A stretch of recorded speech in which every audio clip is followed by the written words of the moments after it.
कर दो। मिथिला के पंडितों ने, मिथिला की सखियों ने कहा सरकार कन्या भी जेठ, बर भी जेठ, और जेठ का महीना 3 जेठ, विदाई तो हो नहीं सकती।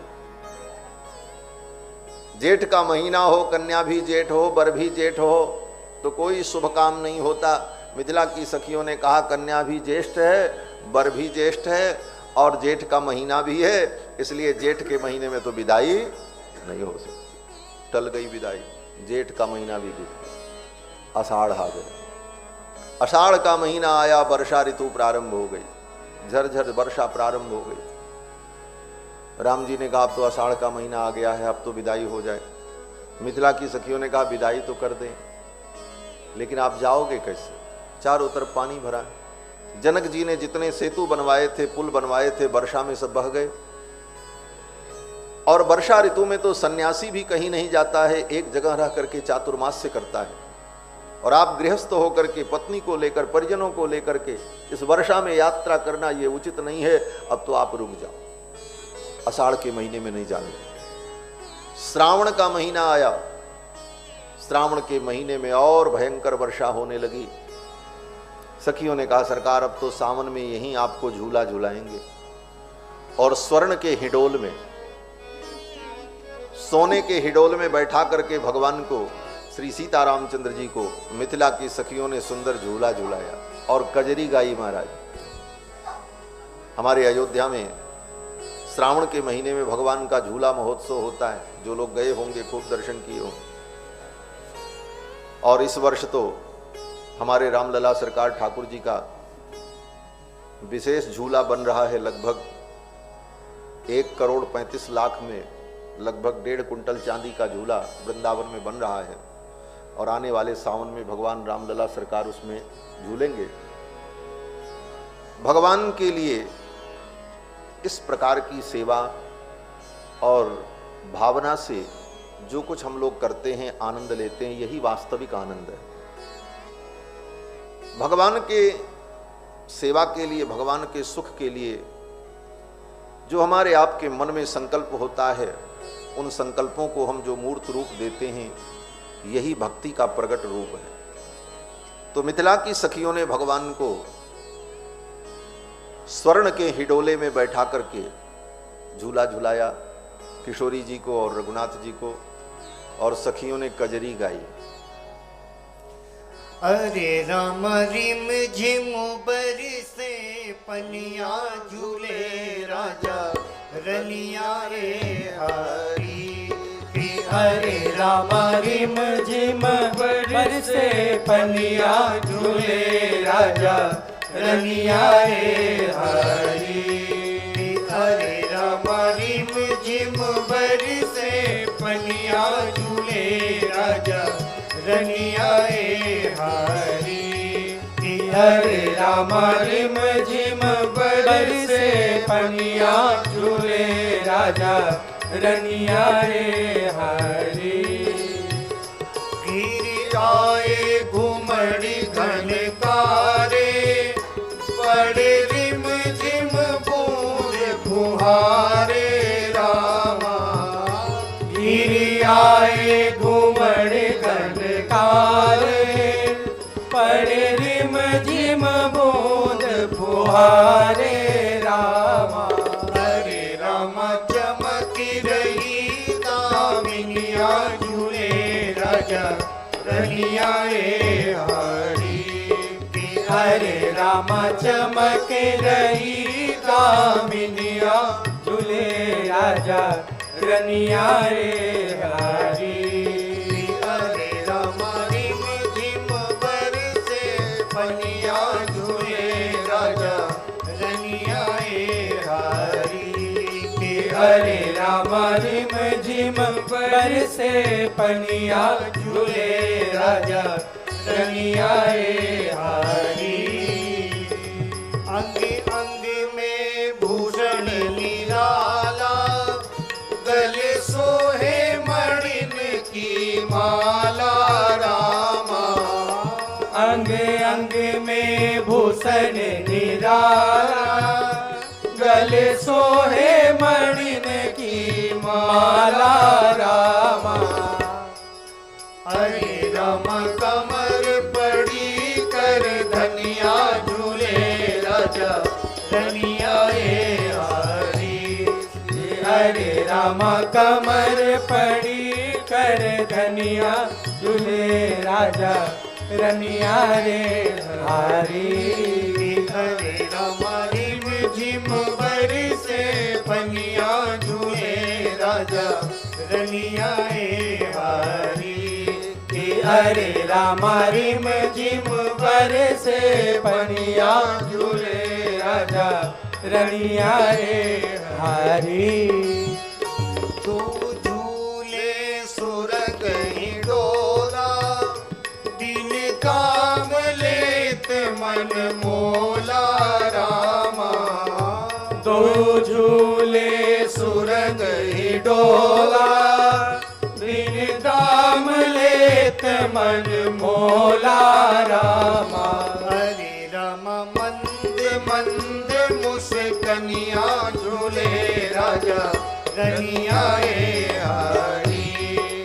हरे राम मंद मंद मुस्कनिया झूले राजा रनिया हरी। हरे राम रिम झिम बरसे पनिया झूले राजा रनिया हरी। हरे राम रिम झिम बरसे पनिया झूले राजा रनिया हरी। गले पहिया दिए दो झूले होके मस्त लिए दो फूले रामा। गले बैया दिए दो झूले होके मस्त हिए दो फूले रामा। गले पहिया दिए दो झूले होके मस्त लिए दो फूले रामा। गले बैया दिए दो झूले होके मस्त हिए दो फूले रामा। हरे राम भूले नहीं चित बनिया झूले राजा रनिया हरी। हरे राम भूले नहीं चित बनिया झूले राजा रनिया हरी। हरे राम रिम झिम बरसे पनिया झूले राजा रनिया हरी। हरे राम रिम झिम बरसे पनिया झूले राजा रनिया हरी। झूले राजा रनिया हरी। झूले राजा रनिया हरी। सखियों ने दुल्हा सरकार को हिडोल में विराजमान करके झूला झुलाया और झूलते झूलते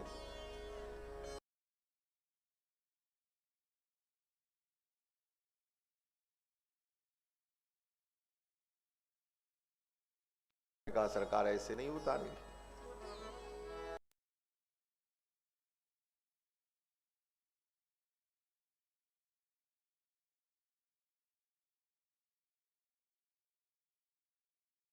झूला समाप्त होने वाला है।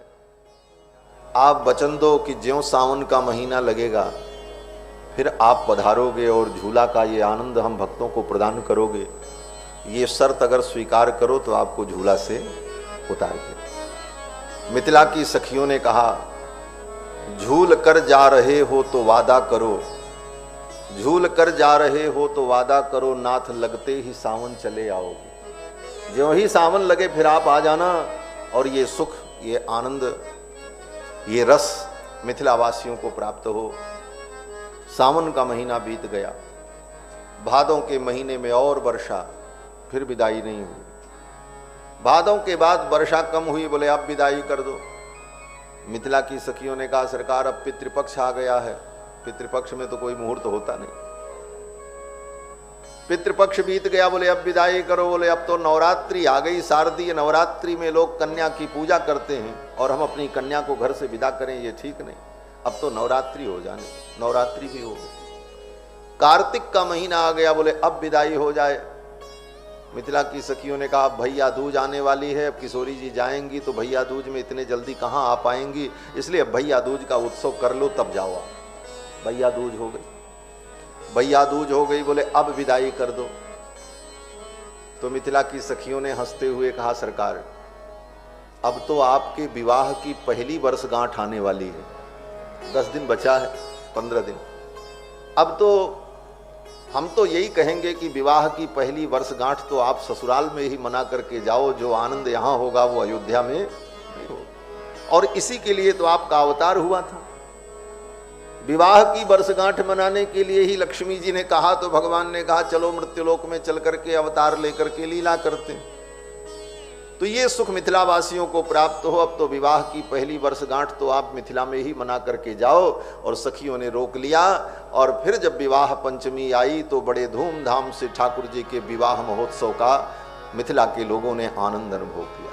1 वर्ष बीत गए, राम जी को जाने नहीं दिया महाराज। आज भी मिथिला का ये भाव है कि हमारे दुल्हा सरकार अयोध्या गए ही नहीं, बोले कहाँ रख लिया उनको छिपा करके। सखियां कहती हैं हम तो दुल्हा सरकार को कोहबर में लेकर के गए और कोहबर से दुल्हा सरकार निकले ही नहीं, आज तक कोहबर में ही विराज रहे हैं भगवान, कोहबर बिहारी। अयोध्या में राम जी हैं अवध बिहारी, कनक भवन में विराजे तो कनक भवन बिहारी। लेकिन मिथिला की सखियां कहती हैं दुल्हा सरकार को हमने कोहबर में विराजमान कर दिया और कोहबर में ही रह गए, इसलिए मिथिला के राम जी कौन है, बोले कोहबर बिहारी। इसलिए मिथिला की सखियां कहती हैं राघव जू कोहबर बिहारी, ढिठाई माप कीजे हमारी। राघव जी कोहबर बिहारी, ढिठाई माप कीजे हमारी। राघव जू कोहबर बिहारी, ढिठाई माप कीजे हमारी। राघव जी कोहबर बिहारी, ढिठाई माप कीजे हमारी। हम सब सिया झुकी सखियां सहेलियां, हम सब सिया झुके सखियां सहेलियां। हम सब सिया झुकी सखियां सहेलियां। हम सब सिया झुके सखियां सहेलियां। कोई सरहज कोई सारी, ढिठाई माफ कीजे हमारी। कोई सरहज कोई सारी, ढिठाई माफ कीजे हमारी। राघव जो कोहबर बिहारी, ढिठाई माफ कीजे हमारी। राघव जी कोहबर बिहारी, ढिठाई माफ कीजे हमारी। द्वार की छिकाई यहाँ लेंग किछु लागे। द्वार की छिकाई यहाँ नेग किछु लागे। द्वार की छिकाई यहाँ लेंग किछु लागे। द्वार की छिकाई यहाँ नेग किछु लागे। जल्दी से दीजे निकारी, ढिठाई माफ कीजे हमारी। जल्दी से दीजे निकारी, ढिठाई माफ कीजे हमारी। राघव जू कोहबर बिहारी, ढिठाई माफ कीजे हमारी। राघव जी कोहबर बिहारी, ढिठाई माफ कीजे हमारी। नेग नहीं लाए आप मुनि संग आए। नेग नहीं लाए आप मुनि संग आए। नेग नहीं लाए आप मुनि संग आए। नेग नहीं लाए आप मुनि संग आए। बल के कमंडल धारी, ढिठाई माफ कीजे हमारी। बन के कमंडल धारी, मिठाई माफ कीजे हमारी। राघव जी कोहबर बिहारी मिठाई माफ कीजे हमारी। राघव जी को बड़े बिहारी मिठाई माफ कीजे हमारी। कर दे प्रबंध एक युक्ति आप कीजे। कर दे प्रबंध एक युक्ति आप कीजे। कर दे प्रबंध एक युक्ति आप कीजे। कर दे प्रबंध एक युक्ति आप कीजे। जो बहन महतारी डिटाई माफ कीजे हमारी। बेचो बहन महतारी मिठाई माफ कीजे हमारी। राघव जो कोहबर बिहारी मिठाई माफ कीजे हमारी। राघव जी को बड़े बिहारी मिठाई माफ कीजे हमारी। अथवा सियाजू के पग शीस झुकावहूँ। अथवा सियाजू के पग शीस झुकावहूँ। अथवा सियाजू के पग शीस झुकावहूँ। अथवा सियाजू के पग शीस झुकावहूँ। बने के प्रेम पुजारी डिटाई माफ कीजे हमारी। बने के प्रेम पुजारी मिठाई माफ कीजे हमारी। राघव जो कोहबर बिहारी मिठाई माफ कीजे हमारी। राघव जी को बड़े बिहारी मिठाई माफ कीजे हमारी। बिना चुकाए कछु जाने न पई हो। बिना चुकाए कछु जाने न पई हो। बिना चुकाए कछु जाने न पई हो। बिना चुकाए कछु जाने न पई हो। कितनी करो मनोहारी डिटाई माफ कीजे हमारी। कितने करो मनोहारी मिठाई माफ कीजे हमारी। राघव जी कोहबर बिहारी डिटाई माफ कीजे हमारी। राघव जी को बड़े बिहारी मिठाई माफ कीजे हमारी। बिना लेंगे एक पग जो बड़ई हो। बिना लेंगे एक पग जो बड़ई हो।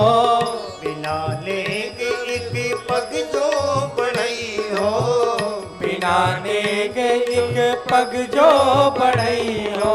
दूंगी हजारन गारी डिटाई माफ कीजे हमारी।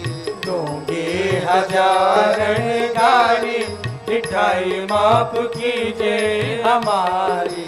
राघव जो कोहबर बिहारी मिठाई माफ कीजे हमारी। राघव जी को बड़े बिहारी मिठाई माफ कीजे हमारी। राघव जी कोहबर बिहारी मिठाई माफ कीजे हमारी। राघव जी को बड़े बिहारी मिठाई माफ कीजे हमारी। नारायण प्रभु ठाणे द्वारे पर। नारायण प्रभु ठारे द्वार पर। नारायण प्रभु ठाणे द्वारे पर। नारायण प्रभु ठारे द्वार पर। सखिया बजावत तारी मिठाई माफ कीजे हमारी। सखिया बजावत ताली मिठाई माफ कीजे हमारी। राघव जो कोहबर बिहारी मिठाई माफ कीजे हमारी। राघव जी को बर बिहारी मिठाई माफ कीजे हमारी। राघव जो कोहबर बिहारी मिठाई माफ कीजे हमारी। राघव जी को बर बिहारी मिठाई माफ कीजिए हमारी। बोलो श्री सीतारामचंद्र भगवान भगवान की जय। मिथिला की सखियों ने भगवान को अनेक बातें कहकर, अनेक उदाहरण देकर प्रेम पूर्वक मिथिला में रोक रखा। मिथिला के भक्त कहते हैं भगवान तो अयोध्या से गए, वो मिथिला से गए ही नहीं, मिथिला में ही रह गए। ये तो भाव जगत की लीला है। और प्रगट लीला में तो भगवान विवाह के बाद अयोध्या पधारे। विवाह के पश्चात जब जाने का सिलसिला शुरू हुआ तो सबसे पहले विश्वामित्र जी विदा हुए। विवाह हो गया तो विश्वामित्र जी ने सोचा अब मेरा काम तो पूरा हो गया। विवाह में जो मध्यस्थ होता है उसकी भूमिका तब तक रहती है जब तक विवाह हो न जाए। विवाह हो जाने के बाद उसको फिर कोई नहीं पूछता है।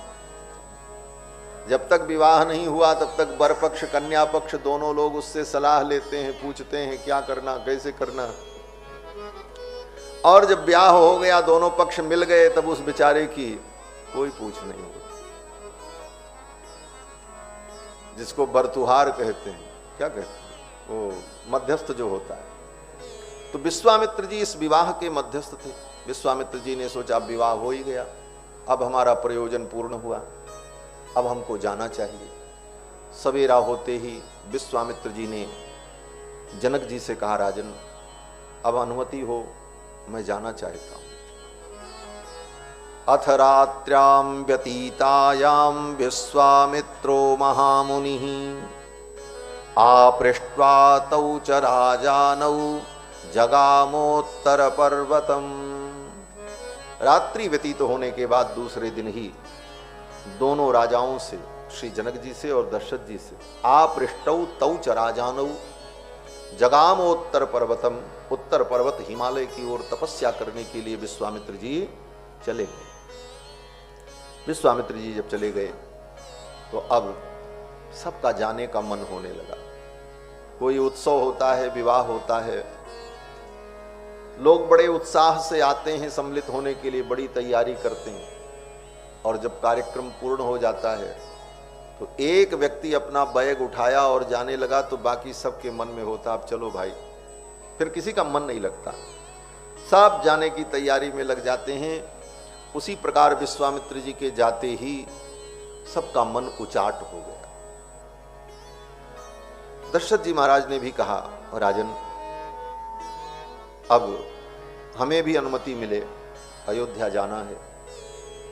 महीनों हो गए, राजकाज सब ऐसे ही पड़ा है। फिर तो श्री जनक जी महाराज ने विदाई की तैयारी की। स्वर्ण रत्न, रथ घोड़े हाथी, दास दासी, बहुत कुछ जनक जी महाराज ने भेंट में दिया। और सब लेकर बड़े ही उत्साह के साथ चारों बहुओं को लेकर श्री दशरथ जी महाराज अयोध्या के लिए चल पड़े। जब अयोध्या के लिए चले, आधे रास्ते में पहुंचे तो रास्ते में अचानक आंधी तूफान आ गया। पशु पक्षी क्रंदन करते हुए इधर उधर भागने लगे। लोगों को समझ में नहीं आया क्या हो रहा है। दशरथ जी महाराज बड़े चिंतित हुए और दशरथ जी ने गुरुदेव वशिष्ठ से कहा गुरुदेव ये कैसा अमंगल हो रहा है। तो वशिष्ठ जी ने कहा राजन अमंगल नहीं हो रहा। जमदग्नि नंदन दुर्धर्ष तपस्वी महर्षि परशुराम पधार रहे। परशुराम जी का नाम सुनते ही तो सब लोग भयभीत हो गए। देखो श्रीमद् रामचरितमानस में परशुराम जी का तो आगमन उस समय हुआ जब धनुष टूटा। जैसे धनुष टूटा तब तक परशुराम जी महाराज उधर से आ गए। तेहि अवसर सूली शिव धनु भंगा